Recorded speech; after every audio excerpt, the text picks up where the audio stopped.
Whenever something gets torn down in the downtown east or surrounding areas, you'll see guys like this out there with metal detectors, and I wondered, what are they looking for? I found out after talking to Herb Kuzu. I'm looking for Civil War artifacts. Well, the Battle of Baton Rouge in 1862, it was fought right in, well, it was actually fought through the cemetery, through Magnolia Cemetery. But they kind of scattered out and they camped all over here, like where the interstate is, that was all camp area.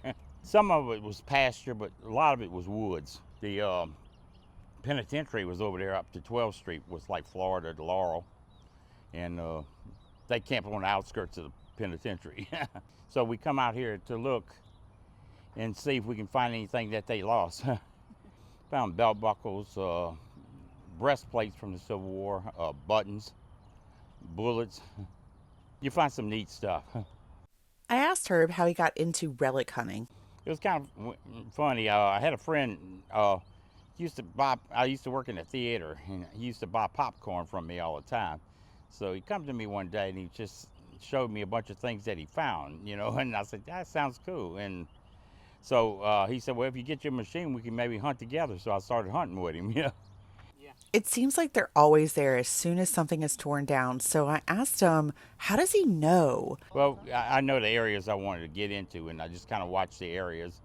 And then especially with a lot of houses, like they're going to be tore down and stuff. So sometimes you can find stuff on top of the ground. I mean, you could just eyeball it. And then sometimes you might get one that might be 8 inches deep. It just depends on if they haul dirt in over the years. Like you find a 20-pound parrot or something like that, which is a lot of them didn't explode. A parrot is looks like a big bullet. It kind of like comes up to a cone, and it has like what they call a paper fuse in it. There's a zinc fuse, and a lot of times they get wet and they won't go off. Some of the cannonballs have little musket balls looking things inside of it, and it'll explode and it just scatters out everywhere. But and then you had some solid shots that were like 24 pounders, and they were like big round balls. And they just doing for destruction, just to tear up stuff. Like houses, like they kind of leveled a lot.